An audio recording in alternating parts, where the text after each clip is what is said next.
From seeds to forest, stories of change using open data. We will hear from data practitioners at the forefront of working with data for public good, using data to understand and illustrate complex socio-economic realities, improving data accessibility, building data literacy, and leveraging it to enhance civic engagement. It is my privilege to welcome the speakers on stage. Michael Canaris, founder and CEO, Step Up Consulting.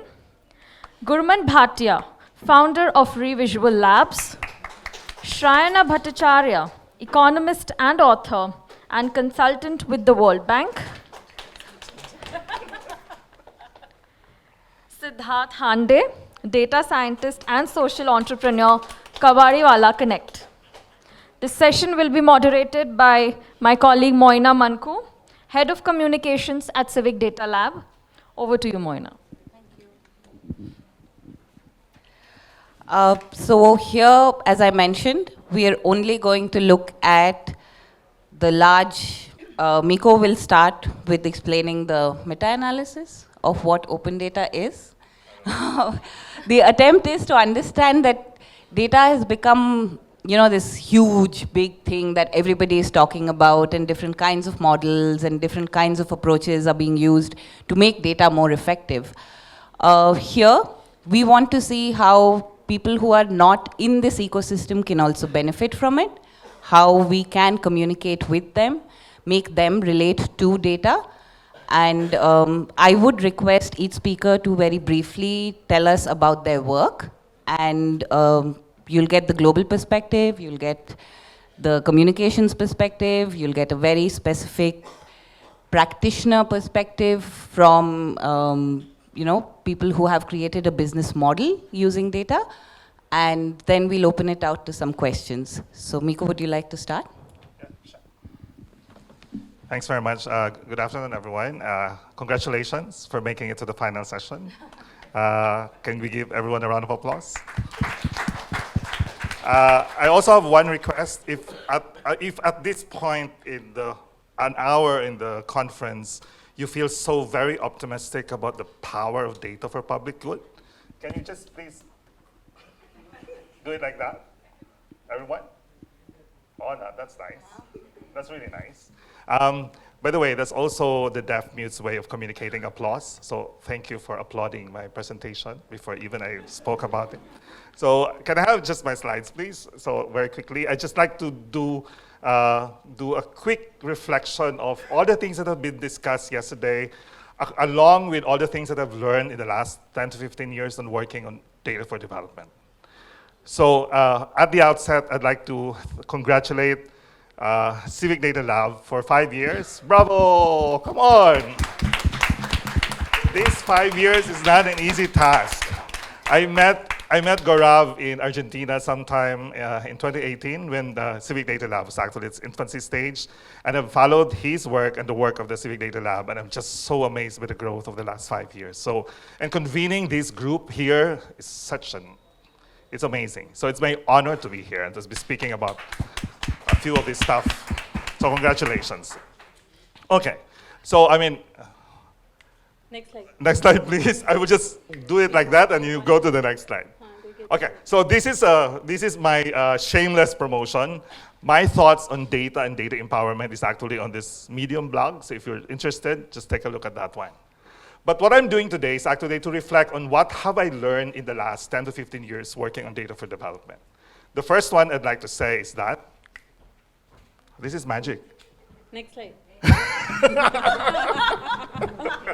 Oh, there's the clicker. Yay, there's the clicker. Okay, thank you. Thank you. So I would like to say first that there's no singular roadmap to the forest. This session is entitled Seeds to Forest. I would like to say that there's no singular roadmap. When I was leading a design lab, when I was the chief design of the Open Data Lab in Jakarta some 25 years ago, we're actually looking at this as a model on how you actually open data sets and how you make use of those data sets and bring about impact. So, for example, if you look at the model here, you actually first go to you actually have to ask people, what are those data sets that matter? Because if you don't ask that, if you don't do that, then you actually have a plethora of data sets published out there that's not used because they are not anymore relevant.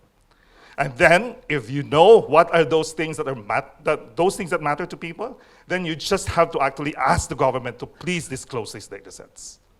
Okay? So you don't actually waste a lot of your effort in actually convincing government on publishing all data sets, because those that matter are those are the ones that will get to be used.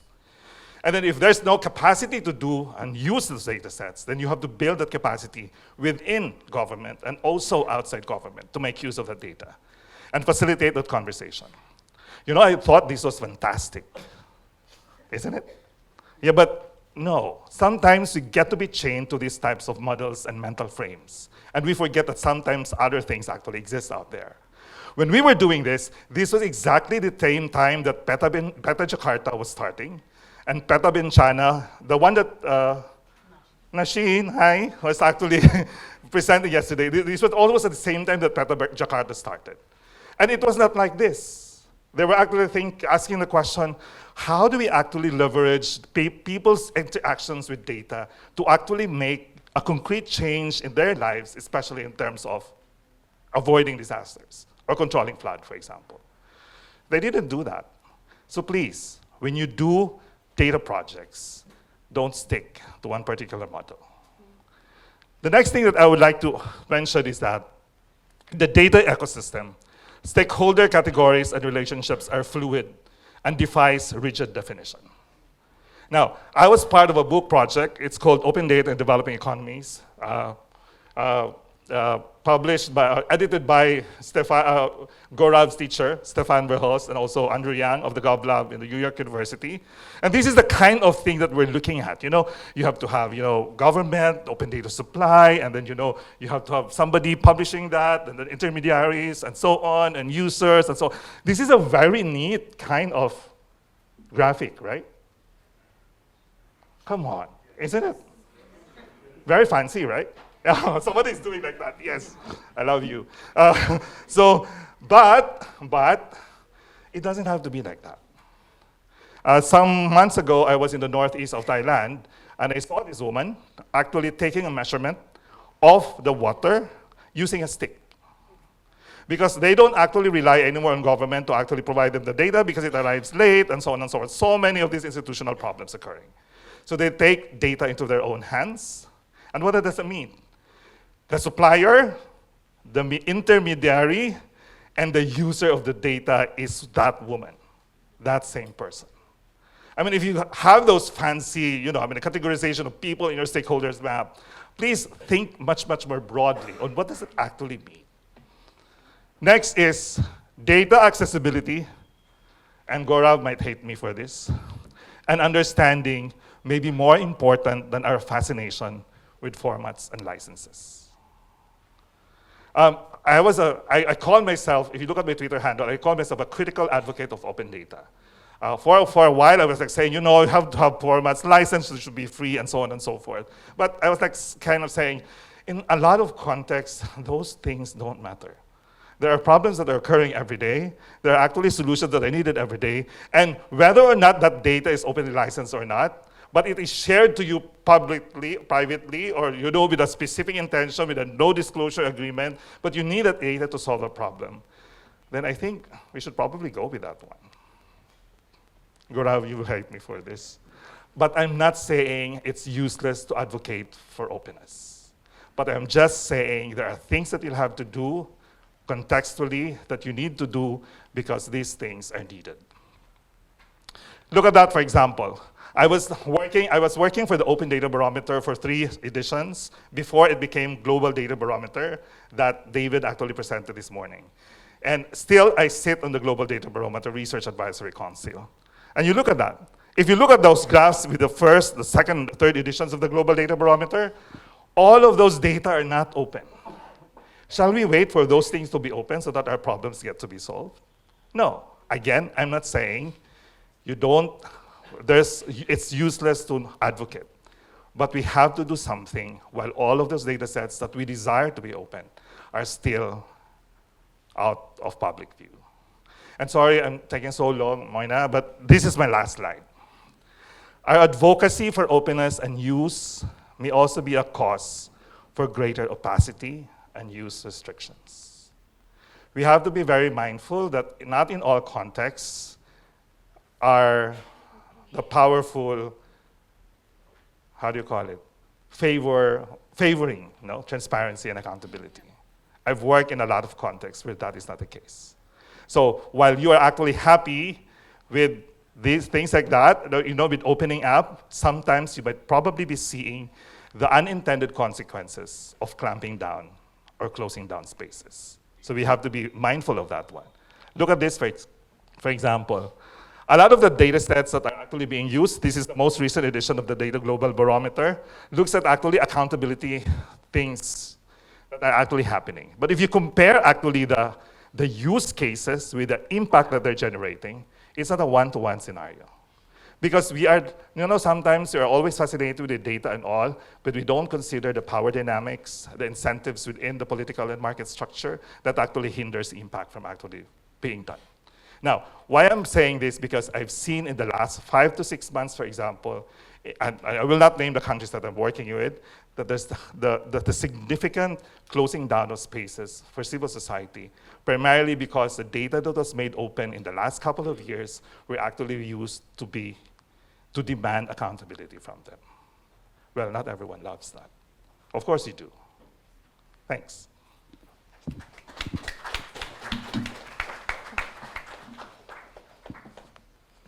Hello, everyone. Thank you so much, Miko, for all those lovely examples. So I am Gurman. I am a former journalist, now entrepreneur. So I tell stories with data core and design.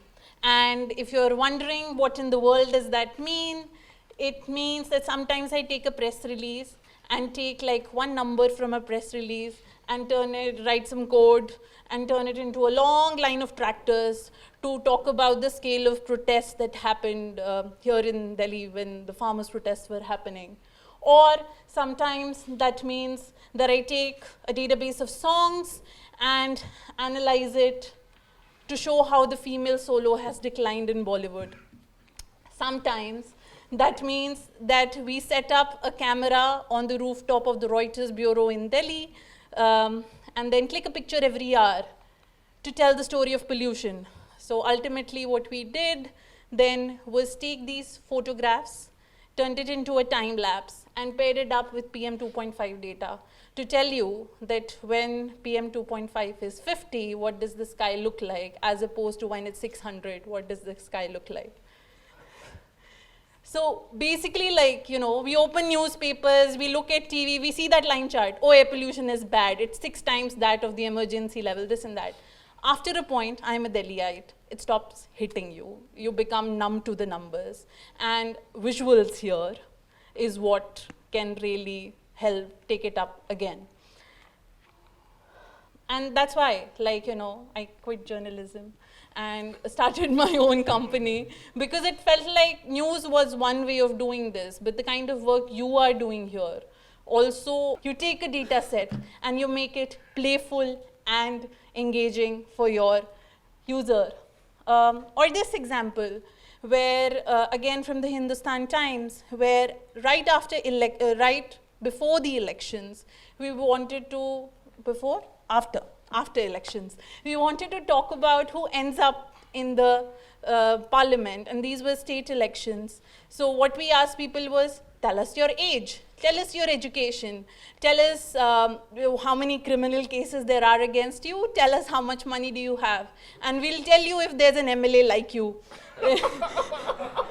Right? So taking these huge data sets and making them personalized is one way that we can connect with our audience.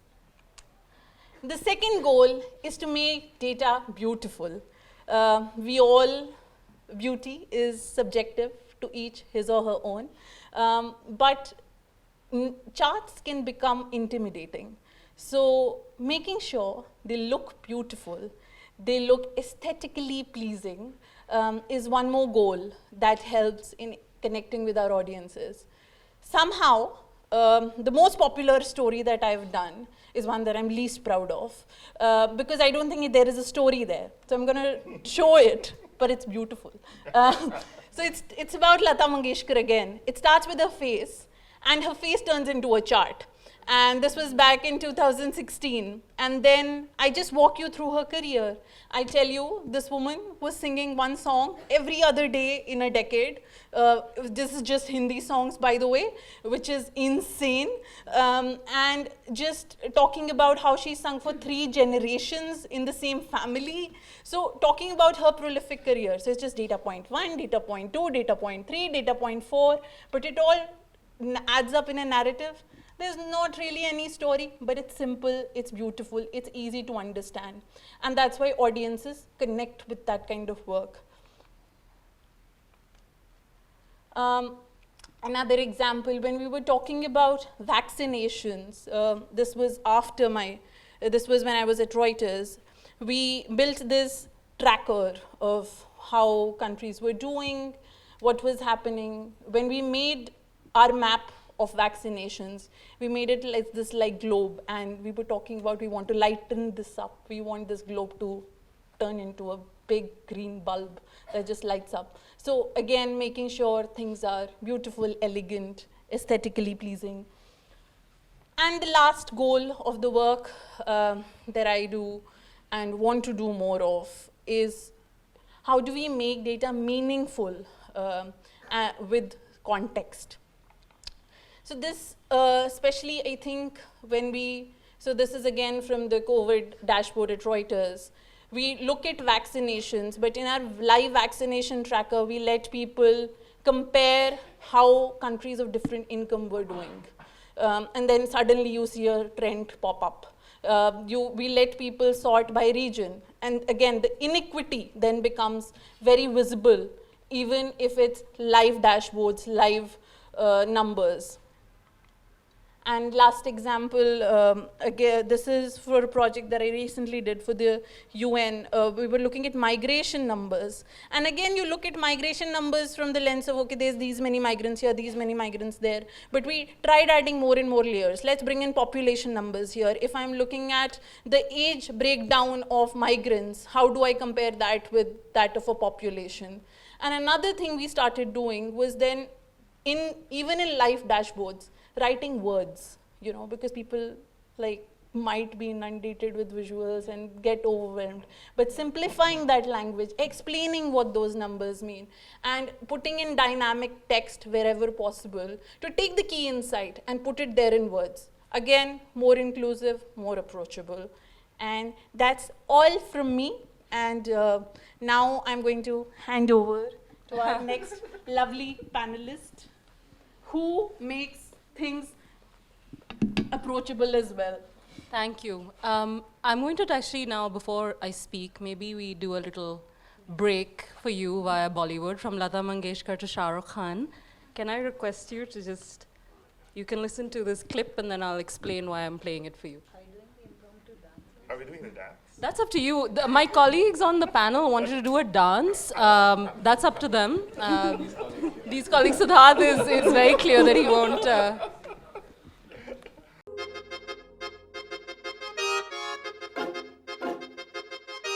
Thank you. How many Shah Rukh Khan fans in the house?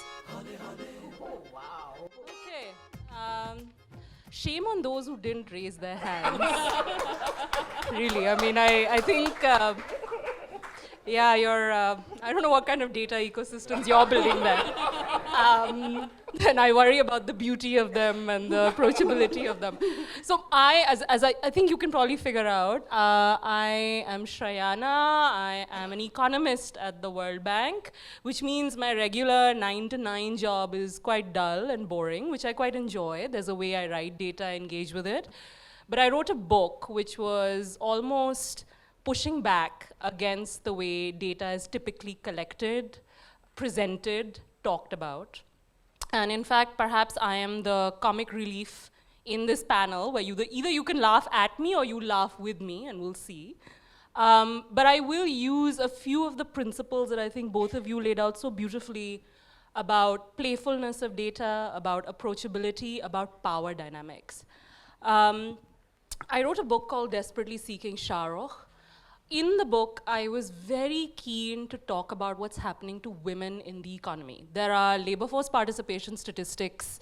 We are inundated with them. Every newspaper, every magazine in the world has done a story about what's happening in these enduring gaps.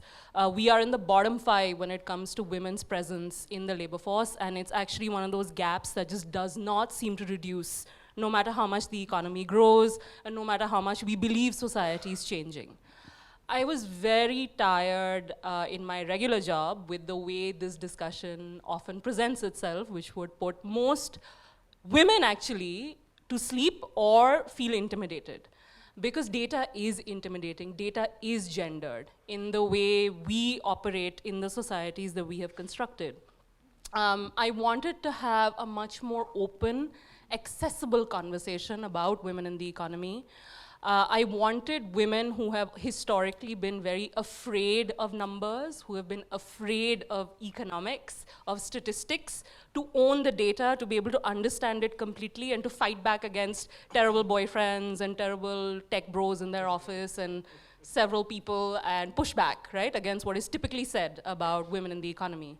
And I wanted to make that accessible, and to do so, I found a very strange ally in Mr. Shah Rukh Khan. What happened was, in 2006, I was sent to collect data on women who were home-based workers. These are women in the informal economy, earning about a quarter of minimum wage. They were making garments or incense sticks at home, and they were all organizing, actually, and trying to push for higher wages, for improved labor conditions. And I had the traditional survey questionnaire. It was supposed to go into one of these beautiful formats that both of you were talking about for an audience that was supposed to be a technocratic, policy-making, powerful audience. And there I was, this privileged girl who speaks English, and I was called Survey Wali Didi in that neighborhood, and I was sent out with this long questionnaire to ask these questions. And when I started with these questions about what are your conditions of work, hours of work, wages, these women looked hideously bored. And I'm someone who's very averse to boredom, so if I see it in any of your faces, we'll stop, or you should raise your hand, and we'll try and do things differently. And I realized this traditional way of collecting data, right? And that it is a question of power relations between who collects the data and who is answering these questions. And very often, there is such limited dignity that we, as powerful social scientists, accord to people who are our subjects of study. And these women turned to me and they said, can we just stop talking about this? So many of you Survey Wali Didis have come, and often Bangali with kajal in their eyes and like a khadi kurta, and nothing has ever happened in terms of changes in shifts and wages. And we're fighting on our own. We don't really need this survey. Let's talk about something else. And I realized this traditional mode was not working, and so I decided to ease things. Let's talk about Bollywood. And I asked all these women, who is your favorite actor? And surprisingly, in a low-income neighborhood, which was riot-impacted in Ahmedabad, all these women started talking about Shah Rukh Khan. And I had always been told that he is an NRI, urban, elite person's hero. And when I started asking these women, why do you like him, when do you watch him, you realized actually they were not talking about some silly crush on a celebrity. They were actually talking about purchasing power. They were saying, it's very difficult for me to find safe spaces, to find money, to find income, to find a mobile phone, to just be able to watch my favorite actor. And I realized that suddenly the energy of the conversation between the researcher and the subjects just flattened. There was suddenly this sort of openness in exchange.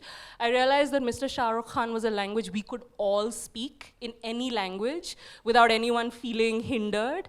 I realized suddenly that the energy and interest in talking to me had just suddenly exploded. And there was this one thing this young girl said to me there in Ahmedabad, which has stayed with me and has very much framed my approach for the book, and I think anything I do with data in the future. She said, all you researchers, you always come and ask us about our deprivations. You never ask us who our favorite actor is or what our pleasures are. And it's a fact that even now, if I ask you about your income or your taxes, you probably won't want to talk to me. But if I talk to you about a piece of Hindustani classical music that you like, or Lata Mangeshkar, or anything else, suddenly you will be much more open. And using pleasure as a fundamental principle to try and dissipate some of the power relations in the way data is collected is absolutely central. And that's something that, to me, has sort of run through this history. The book relies on 15 years of conversations. I had these similar conversations in the forests of Jharkhand, villages of Uttar Pradesh, posh parties in Delhi, and it's sort of cross-class, cross-caste, different regions. And you realize you can use Shah Rukh Khan as language for women to have much more open, joyous conversations about something that can actually be very depressing, which is our limited economic freedom in a hideously patriarchal country, right? So that's one. The second lesson, which has sort of stayed with me through the process of this book, is data can be emotional. And what I mean by that is you don't need actually necessarily beautiful graphs and just, charts. In fact, I would agree, I would actually say we are now, there's a deluge of data, right, that we're just drowning in. You open papers, you open everything, there's always data. And I think particularly around women in the economy, everyone sort of knows, but we've grown, I think, to use what Gurman was saying, just numb, or it's such an uncomfortable thing because to acknowledge that there's a problem that women have in the economy actually requires us to have very difficult interpersonal conversations within our families, with our husbands, with our fathers, with our mothers, people who are very close to us, because patriarchy is very intimate in the way it affects everyone. And I realized that if you could present data, and in the book, there's one graph in the beginning, and there are whole sets of data sets and tables right at the back. I didn't want to use a single graphic in the text of the book, in keeping with this idea that I wanted it to be an open, accessible book. But one of the things I actually said to myself was, I would present the data the way Shah Rukh Khan shows up in a Yash Raj film. It would be light, it would be fun.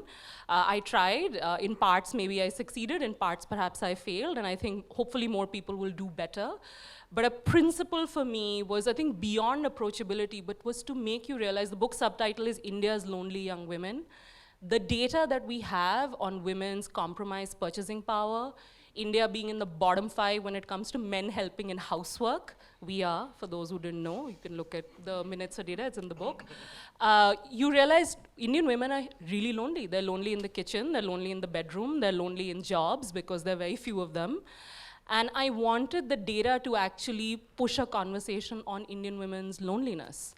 And I think to make data emotive, to me, that is actually, I think, the task, at least as a writer, as someone who understands economics and can translate economics into the world of emotions, I see it as my task.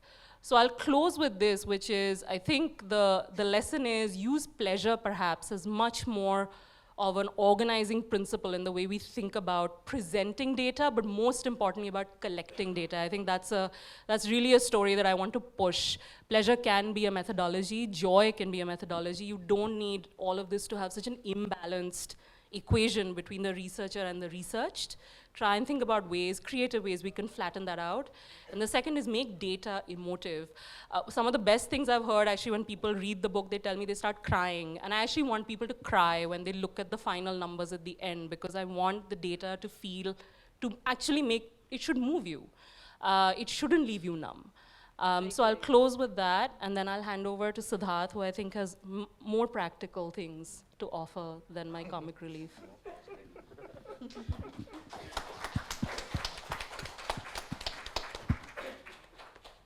So thanks, everyone. My name is Siddharth. I'm a data scientist by training. Thank you for having me. It's really a pleasure to be here. In 2016, I started a company called Kabadiwala Connect, which works to provide what we call decentralized waste management, waste collection solutions for cities in the global south. That's really powered by the informal supply chain. And these guys are really the central backbone of our waste collection, especially for recyclable waste in our cities, not just in India, but in Southeast Asia, in the global south. My entry point into waste management started when I was in college. I was studying zoology in Chennai, where I'm from, Chennai, on the East Coast, and we were organizing a lot of beach cleanups there.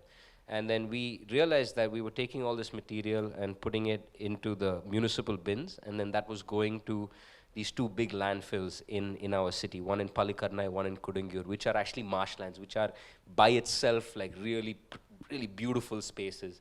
And so it was here that I started seeing waste pickers come in and pick up certain kinds of materials, and I got very fascinated with looking at academically what is being spoken about the informal, recycling ecosystem. So really, Kabadiwala Connect was a journey started from there, that experience of beach cleanup. So can I have the next slide, please? Oh, sorry, click. Gotcha.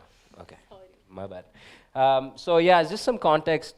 Waste management, waste collection in cities in the global south is in crisis. Everybody is just taking material and taking it to the landfill, and even that is too expensive. So there was a World Bank study which said that for effective waste management in the global south, it can cost the municipality anywhere between 20 to 50% of its budget. And so that's a really huge problem.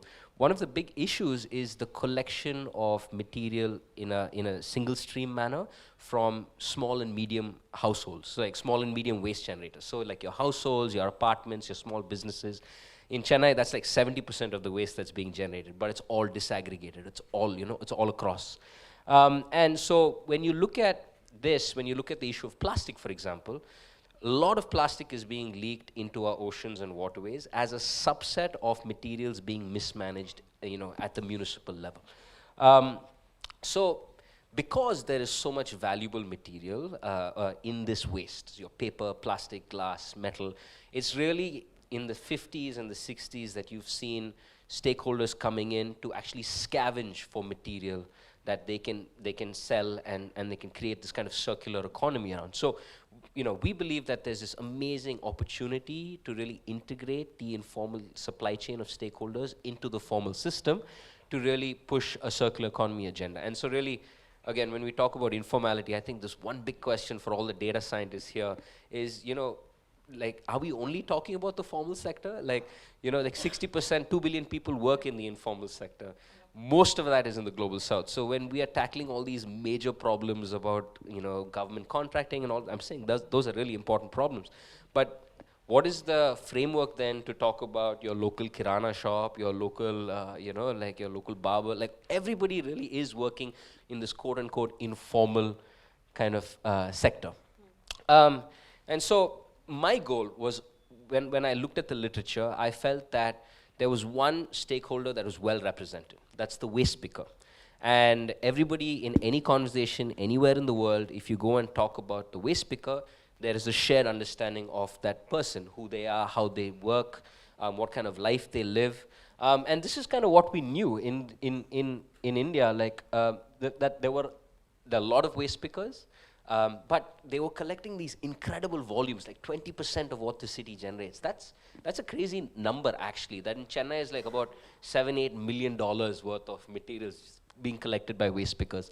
So there was all these studies that were talking about the power of these informal stakeholders, the fact that they were saving the municipality money, which is a key issue. It's too costly, waste collection is extremely costly.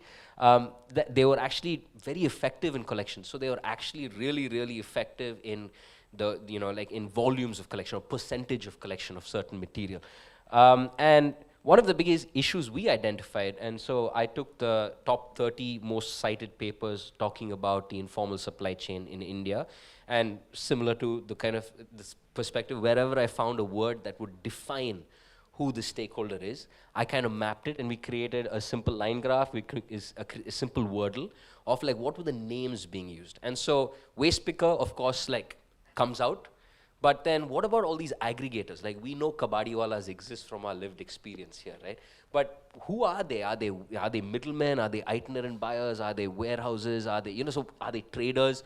So it really felt to me that even in academia, there was this, we didn't have a common ground to talk about who these stakeholders are. So really, my goal in Chennai was to walk every street, and every time I found a scrap shop, I mapped them, and we asked them a bunch of questions about who they were, what materials they would buy, what is their pricing, what volumes would they aggregate, where was it going, what kind of material, what was happening to the material. And what we found was really fascinating. So this map on the left, really, every green dot is your small Kabadiwala shop. These folks are material agnostic, so they're really set up to pick up anything. They think they can resell for a profit. They get their material from waste pickers, but also from local residents in the city. In fact, in Chennai, we found that they were collecting something like 130,000 tons of material. So this was not from an extrapolated data set, but rather from a census. So our goal was we sent these poor interns like on every street in Chennai, and we collected this data. We found about 2,000 scrap shops in our city, but we also found about 300 what you call informal material recovery centers. So playing a very critical role in this ecosystem, who was buying then from these small scrap shops and doing some critical pre-processing and then selling that material forward. So it kind of looks like this. You have a waste picker selling to a small scrap shop, what we call a level 1 aggregator, selling to an informal material recovery facility, and then depending on the type of material, it's going to either a formal processor or an informal processor. This mapping has then, we've gone to Indonesia to do some mapping, we've done some mapping in the Ivory Coast, and fascinatingly, we have seen the similar type of ecosystem exist or emerge. Again, very organically, not because of any government mandate or anything like this, but purely driven by the efficiencies of waste collection and optimization of material recovery. One last point I wanted to say was they're actually extremely effective. So when you look at PET in India, PET to textile is like a massive industry. So they take these water bottles and they spin yarn from them, and that's actually part of a global supply chain. So when you look at the scrap shops operating in a cluster of wards across the river, so we have two rivers, the Kuam and the Adyar River, you're actually seeing close to, it's highlighted in green there, we're actually seeing close to 100% collection of PET. So one thing that we are now advocating very much as a startup is, bringing in big recyclers and getting them to work, all the way upstream with this ecosystem to really drive large collections of material. So KC, we are mainly a B2B kind of for-profit social enterprise. So our goal is the rapid, holistic integration of the informal supply chain to kind of really support our circular economy agenda. We start by offering a mapping solution. So we say map every single stakeholder, offer them social protection, integrate them into social health schemes that are available. In Chennai, for example, you have the Tamil Nadu Chief Minister's Health Insurance Scheme. Bring in traceability, which is, again, a really key ecosystem. Again, the kabadiwala, your informal aggregators, they all follow a general ledger system. So they are buying and selling. They just won't call it what the formal system is used to. They won't call it like PTA or something. They'll call it Bombay plastic or Karuppu plastic. They have their own informal taxonomy. So really digitalization, the start of a digitalization system is to pay a lot of cognizance and respect to how they do business and then map that formal, informal taxonomy. Our big goal really is to secure long-term offtake agreements with large recyclers, but then work towards really driving compliance and integration of these stakeholders in the informal supply chain. And we believe we can do it in the global south.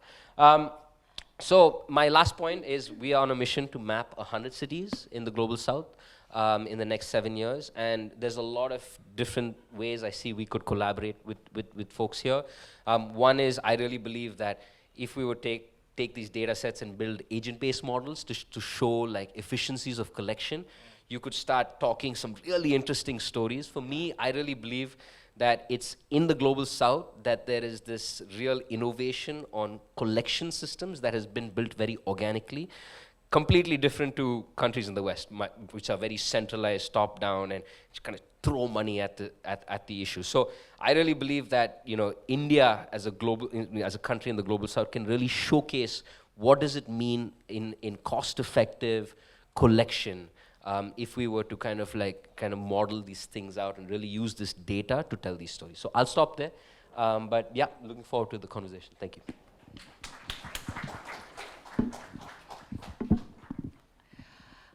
I'd like to open it out for questions because we are running late. So if there are any questions, please raise your hand. And if there aren't any, then I have some.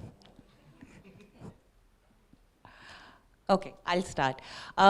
Miko, I'd like you to speak about some example or a use case when you were explaining about how all data, all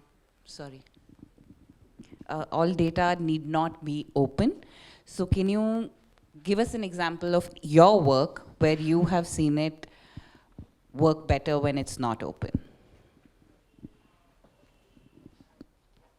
I'm not actually advocating for that one. I know.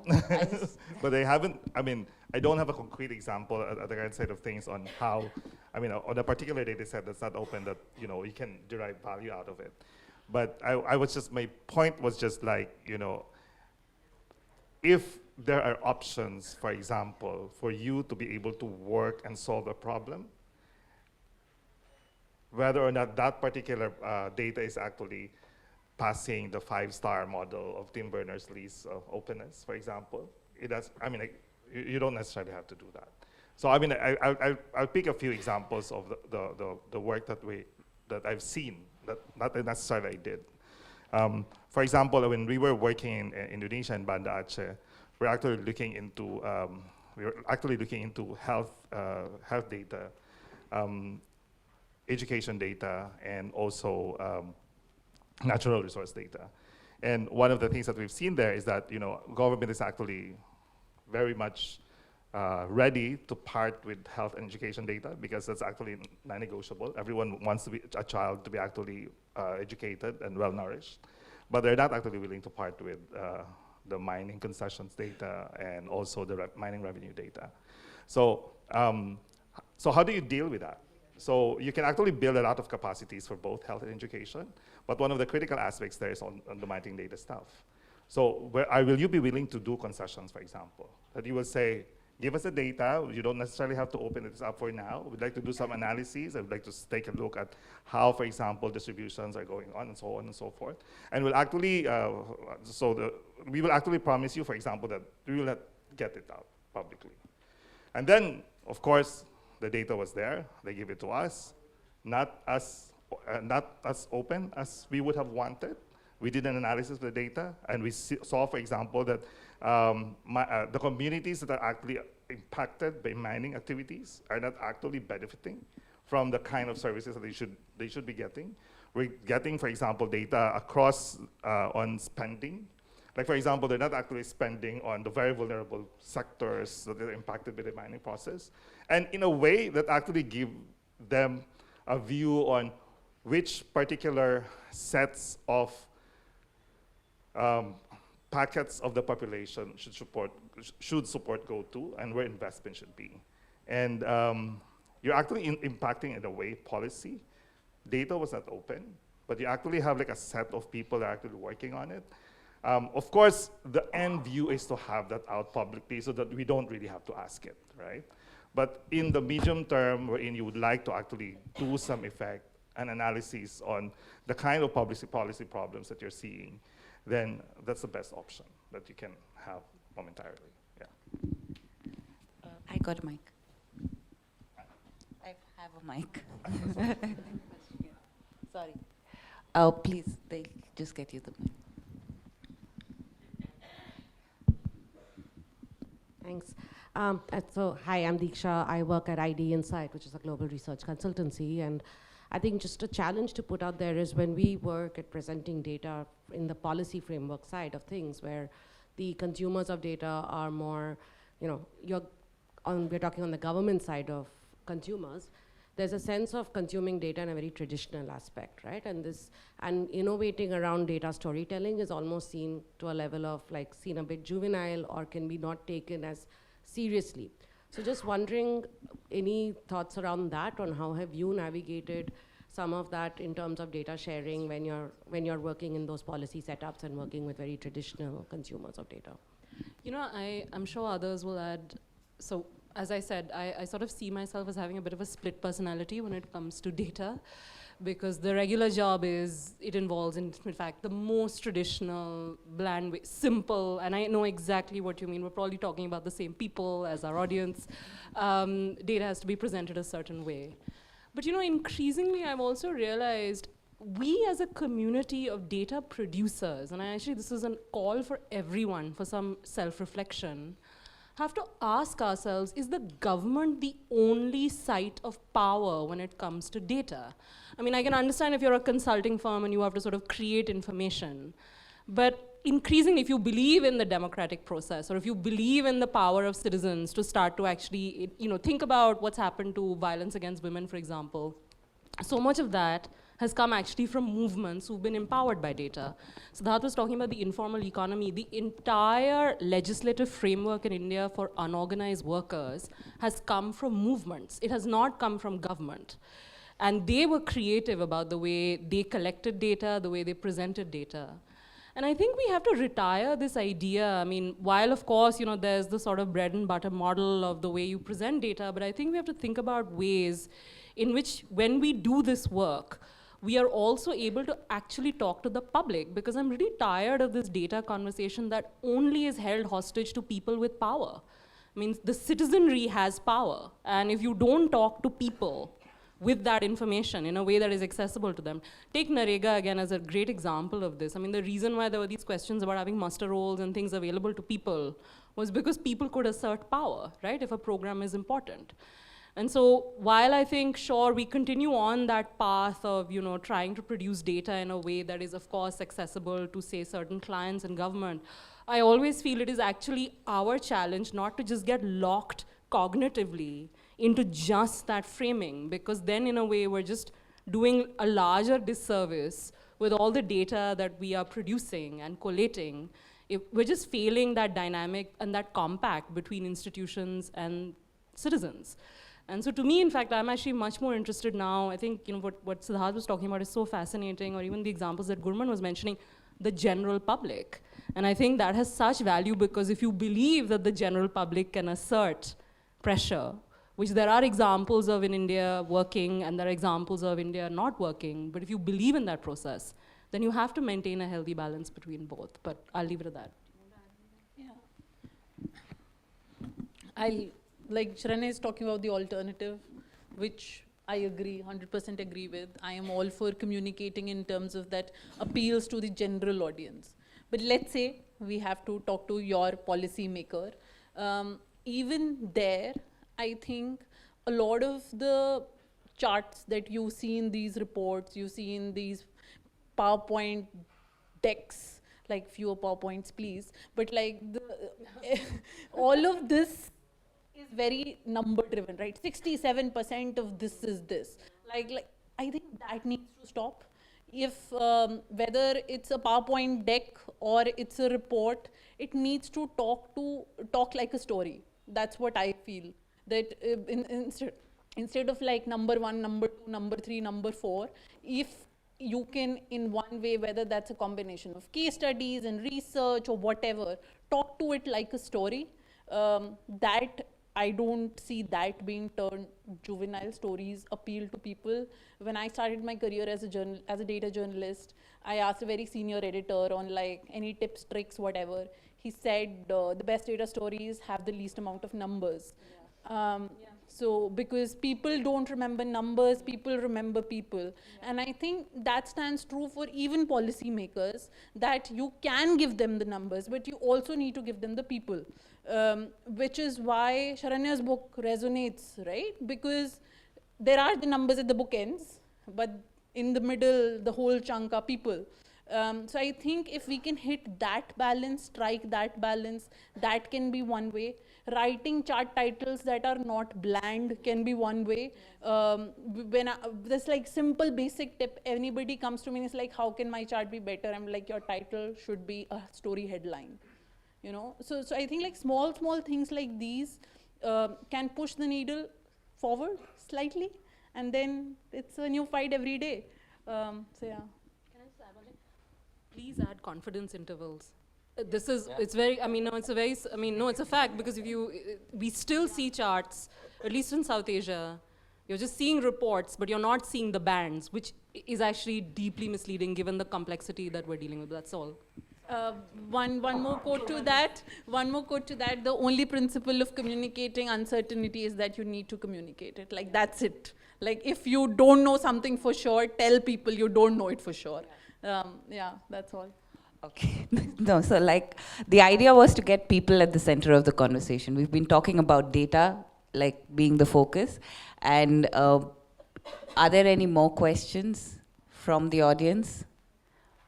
Else, I'd like each one of you to share one anecdote like you did about your book, but each one of you where you realized the value of your work by putting the people at the center and not the data. So we'll start with you, and then we'll come this way. Sure. I mean, maybe just to add to this, Yes. the last question. I think, for one thing, I feel like people are very ready to work with data sets, but they get very scared when they have to go out and collect data. It's actually quite easy to collect data. Like, just go out. It's never been easier. Like, when we were collecting this data, we just customized Open Data Kit, which is this amazing kind of software that you can use. You know, you have phones are your sensors now, so you can take photos, geolocate. Like, it's never been easier to collect data, and it's never been easier to work with groups to collect data. I mean, that photo you shared about this person going and mapping the level, and this is all citizen science. And like, I really hope that people really embrace this idea of collecting new data sets as opposed to just sitting in their computers and saying like, oh, I don't have this data, and like, where's this API, whatever. I really hope that there is that shift here, saying, oh my God, there is so much data that we can collect to tell these kinds of stories. For me, the starting point was, I always come back to this, like, why was I the guy to map this supply chain and try to put this kind of this ecosystem, you know? Like, people have been working on this issue of waste and informality for like 60 years. Or 70 years.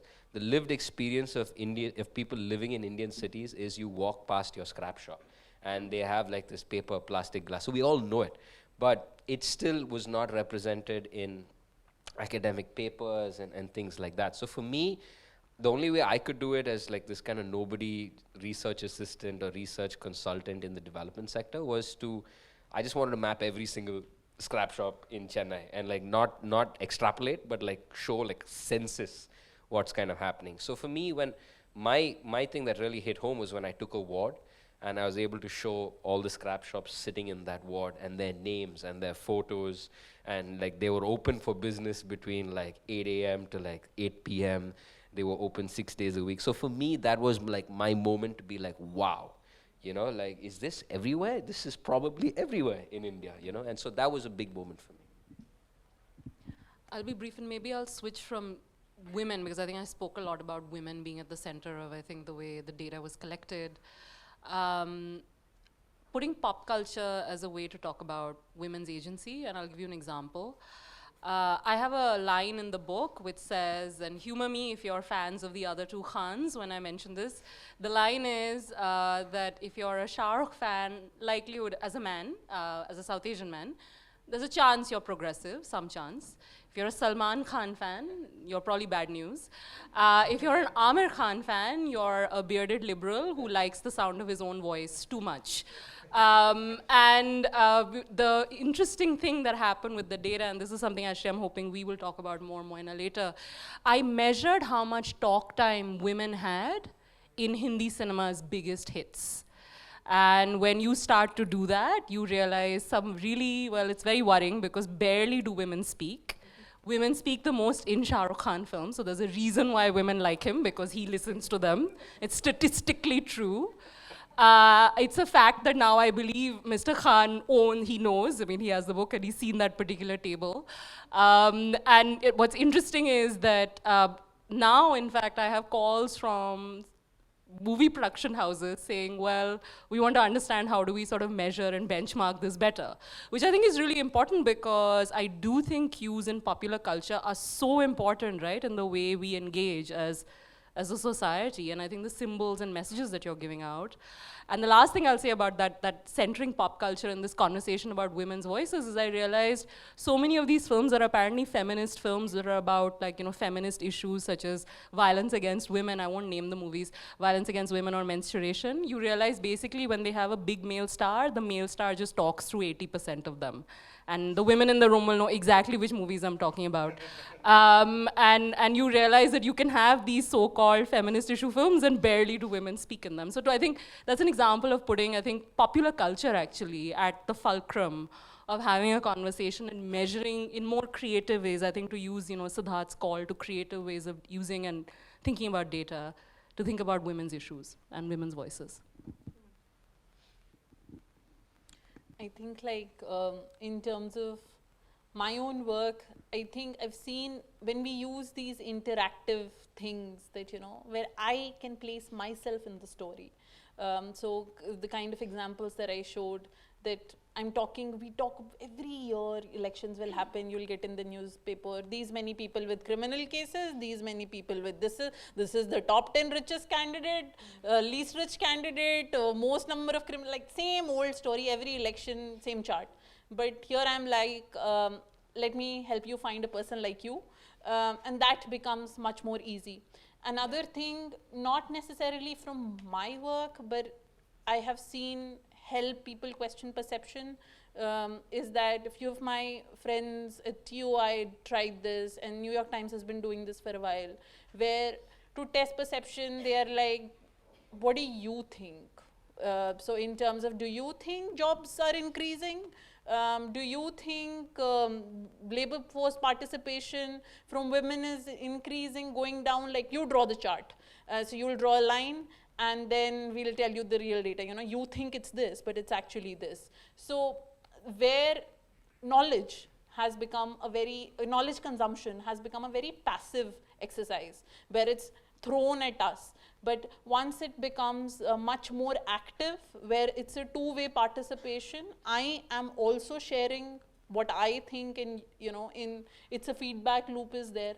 I've seen that have much more memorability, much greater connect, and the retention of information has been like higher in that sense.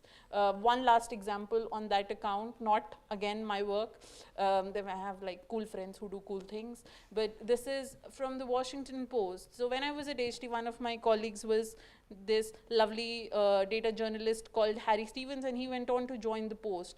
And the most read story in the history of the Washington Post is a simulation that he created during coronavirus, and the goal of it was to tell you why the hell you won't need to stay at home. So how social distancing works, and he tells it through simulations in games. So they're bouncing balls, and the whole story is about bouncing balls, and to bring home the point on why you need to stay at home. And to me, the impact of work like that then becomes that even if 10 people are staying at home, like at that point in time, it's done. Like, so again, communicating to the masses in a way they can understand what Sharanya was talking earlier, that public needs to be in charge. So by making the complicated science that everybody was talking about simple, you make the masses in charge, you give them the ability to take an informed decision and stay at home. And I'm sure a lot of people stayed at home because of that piece. But yeah, that is, I think, the kind of power we as communicators have, I think. This is a selfish kind of story, but I'll have to tell it anyway. So one of the jobs that I do in the past was actually to raise money for the fledgling new nascent organization that I was actually leading. And by putting 3 stories in front of a proposal in a presentation made me get $500,000 to continue our work. So what I'm trying to say here is that, I mean, like, sometimes we underestimate not the power of stories, but the sanity and the literacy of our audience as well. And we have to take note that audiences are mutable. So if, for example, policymakers don't respond to stories before, and they respond better to graphs, that could probably be an assumption that it's not anymore true. Because in my work, well, currently my official title is Program Performance and Quality Advisor of the Australian Embassy in Bangkok. People are looking for more stories than numbers. And they're very, very much willing to fund investments where you can show numbers with stories. Or in Spanish, that's what David would tell me, cuento na may cuenta, stories with numbers. Thank you. Okay, we close this session here. Thank you so much. And this was a very engaging session, though all of us are so very different from very different backgrounds. I hope all the audience enjoyed it as much. Yeah, thanks.